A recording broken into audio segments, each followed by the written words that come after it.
भाई लोगों का राम राम नमस्कार।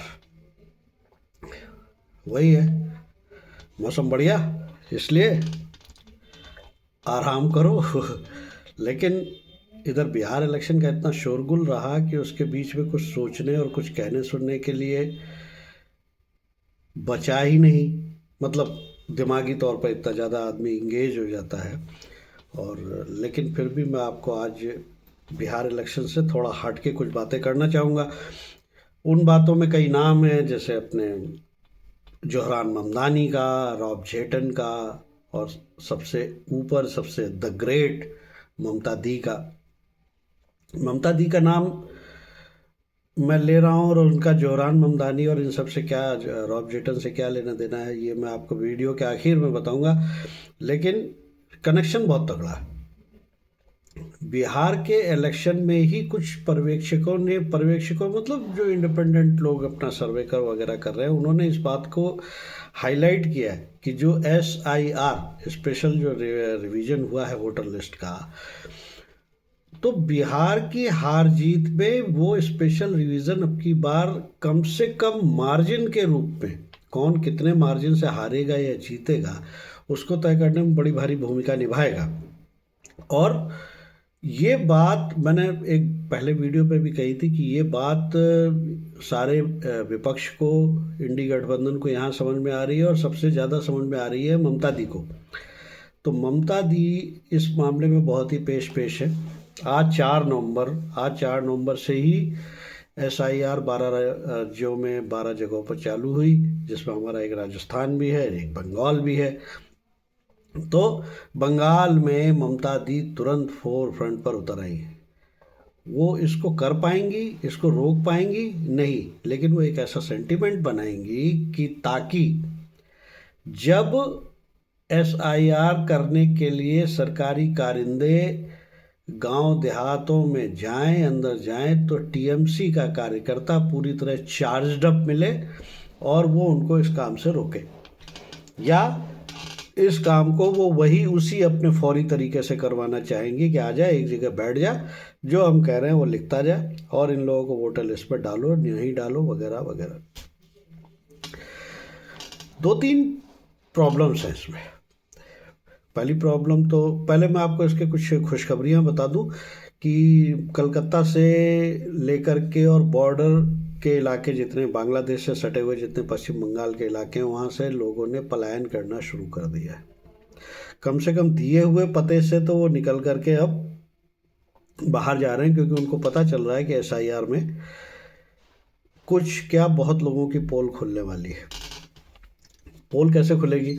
मैंने अपने राजस्थान के SIR का थोड़ा सा अध्ययन किया, तो मैंने ये पाया कि जो कागज़ दिखाने की बात कही जा रही है, वो बात चलते चलते हमारे जैसे लोगों तक भी आएगी। हमारे जैसे लोगों तक क्यों आएगी? क्योंकि इन्होंने कहा कि 2002 में जो आखिरी SIR हुआ था, उस SIR में जिनका नाम है उनको किसी कागज़ को दिखाने की ज़रूरत नहीं है, या उस SIR में उनके अपने माता पिता या इस तरह के लोगों के नाम है, तो उन्हें कागज़ दिखाने की ज़रूरत नहीं। मान ली बात।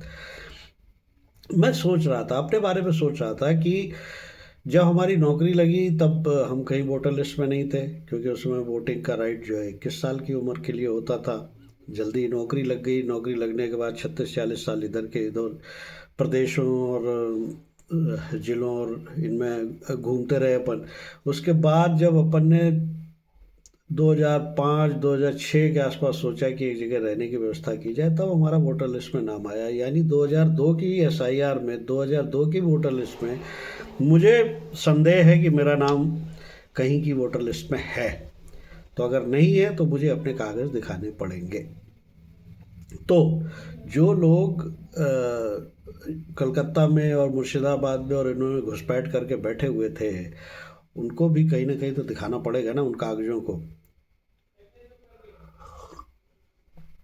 उससे भी बड़ी बात ये कि फिर मैंने देखा कि राजस्थान में ऐसे करीब 60 से 65% लोग होंगे जिनको कागज़ नहीं दिखाना पड़ेगा, जो 2002 में रहे होंगे यहाँ पर वोटर लिस्ट में। तो 35% एक बहुत बड़ी संख्या है। 35% को अपने बारे में कुछ ना कुछ बताना पड़ेगा, जो भी उन्होंने कहा वो दिखाना पड़ेगा। ये स्थिति ममता दी भाग गई। 35% लोग वहाँ पर तो शायद ये परसेंटेज ज़्यादा है पश्चिम बंगाल में, क्योंकि 7.5 पौने 8 करोड़ मतदाताओं के पेटे में 3 पॉइंट समथिंग मतदाता ही इस लिस्ट में हैं जो 2002 में थे। और चूंकि वहाँ पर इमिग्रेंट्स आए होंगे बाहर से, घुसपैठिए आए होंगे, तो ये जो परसेंटेज जो राजस्थान में 60 से 65% के बीच में है, वो वहाँ पर ज़्यादा होगा। ज़्यादा होगा तो ज़्यादा हाय हाय मचेगी। हालत ये पहुँच गई है कि जो अपनी राजनीतिक पार्टियां, उनको बीएलए नहीं मिल रहे जो वेरीफाई करा सके। क्यों? क्योंकि उनको अपने साथ हिंसा का डर है। बीएलओ नहीं मिल रहे, बीएलओ तैयार नहीं हो रहे। बीएलओ कह रहे हैं कि हमें कम से कम सेंटर की फोर्स का प्रोटेक्शन मिले तो हम ये काम कर पाएंगे, वरना हमारी भी जान माल की रक्षा की गारंटी नहीं है। आप सोचिए जरा, टीएमसी का कितना बड़ा हवा है, या टीएमसी किस तरीके से काम करती है बंगाल में, कि इवन सरकारी कर्मचारी भी उसके सामने नतमस्तक हैं। तो सोचिए वहाँ पर होगा कैसे। अब आज तक भारत सरकार ने, मोदी सरकार ने और कुछ किया हो ना किया हो, लेकिन कम से कम एक काम तो किया ही है कि इन्होंने कभी भी किसी भी राज्य में राष्ट्रपति शासन लागू नहीं किया, उस तरीके की बातें कभी लागू नहीं की, और मुझे लगता है कि शायद इस बार भी नहीं करेंगे। लेकिन बिना राष्ट्रपति शासन लागू किए एसआईआर को शांतिपूर्वक और न्यायपूर्वक करवाना एक बहुत बड़ी चुनौती होगी। देखते हैं अमित भाई इसको कैसे झेलते हैं। अब इसमें दो मेंशन किए मैंने, जोरान ममदानी का और अपने ये रॉब जेटन का। जोरान ममदानी के बारे में तो खैर आप थोड़ा बहुत जानते होंगे, न्यूयॉर्क के मेयर की दौड़ में हैं, एक संप्रदाय विशेष से आते हैं। अभी फिलहाल उनका इस महीने का जो सर्वेक्षण हुआ उसमें वो अपने निकटतम प्रतिद्वंदी से 7% के आसपास आगे चल रहे हैं। यानी अब उनका न्यूयॉर्क का मेयर बनना लगभग तय है। लेकिन रॉब जेटन नए निर्वाचित प्रधानमंत्री हैं नीदरलैंड के, जो किसी समय में डच साम्राज्य कहलाता था। जब हमारे यहाँ कब्जा करने की होड़ होती थी, भारत को कब्जे में लेने की, तो उसमें ब्रिटिश भी थे, डच भी थे, फ्रेंच भी थे। तो डच साम्राज्य के नीदरलैंड के प्रधानमंत्री बने।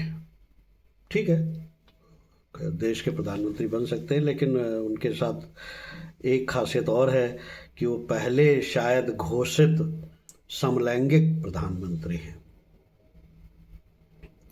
समलैंगिकता को कितना बड़ा मान सम्मान प्राप्त हो रहा है, सही हो रहा है, गलत हो रहा है, ये तो आपके सोचने का विषय है। हर एक के अपने विचार हो सकते हैं। लेकिन जोहरान ममदानी और रॉब जेटन में एक जो, और ममता दी के साथ जो सबसे बड़ी समानता है, वो ये समानता है कि ममदानी ट्रंप के सख्त खिलाफ है, ट्रंप की नीतियों का विरोध करते हैं। ठीक है, अपोजिट पार्टी से भी हैं, डेमोक्रेट हैं, इसलिए वो ये कर भी सकते हैं। लेकिन इसके साथ ही साथ वो ट्रंप की इमिग्रेशन की जो पॉलिसीज़ हैं, एंटी इमिग्रेशन जो उनकी रेड हैं, जिनमें कि बाद में वही हो जाता है कि अधिकतर उनके ही संप्रदाय के लोग फंसते हैं जो इलीगली आए बैठे हैं किसी देश में, और उनको निकालने के बिल्कुल पक्ष में नहीं है। जोरान ममदानी उनको निकालने के बिल्कुल पक्ष में नहीं है। न्यूयॉर्क में उनकी संख्या करीब करीब मुस्लिम्स की करीब करीब 10% के आसपास आ जाती है। नीदरलैंड में भी मुस्लिम्स की संख्या करीब 10% आती है। वहाँ पर भी एंटी इमिग्रेशन और एंटी मुस्लिम स्टैंड लेने वाली पार्टी का बिल्कुल सफाया है। वो लोग सत्ता के करीब भी नहीं आ पाए, और रॉब जेटन भी इस मामले में लिबरल कहे जाते हैं, उन्हें भी कोई परवाह नहीं है।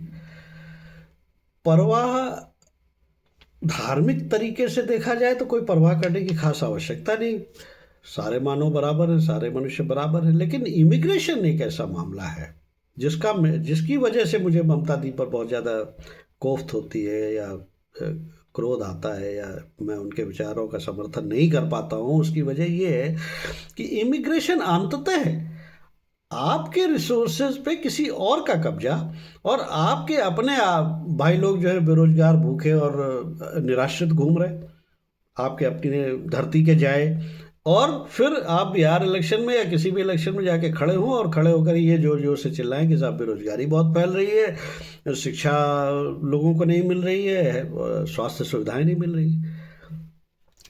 जब एक बड़ी संख्या में आप ऐसे लोगों को बुला करके यहाँ पर रख लोगे या उनको लेजिटिमेसी देने की कोशिश करोगे जो इसके जो इसके सहभागी नहीं है, जिनको लेजिटिमेसी नहीं है, जिनको राइट नहीं है कि वो इन चीज़ों का उपभोग करें, वो उपभोग अगर वो करेंगे तो हमारे लोग तो भूखों मरेंगे। इस पे तो कम से कम नागरिकों को सोचना चाहिए, इस पे तो कम से कम ममता दी को सोचना चाहिए। हालांकि ममता दी तो मैंने एक बार बहुत पहले एक उसमें लेख में लिखा था कि ममता दी वो शासक हैं जो कभी भी फेडरलिज्म को नहीं मानती हैं, वो अपने अपने आप की एक तानाशाह हैं, और उनका बस चले तो शायद वो कभी भी पश्चिम बंगाल को स्वतंत्र राष्ट्र घोषित कर सकती है। वो केवल एक ही बात की वजह से रुकी हुई हैं, वो है सेना।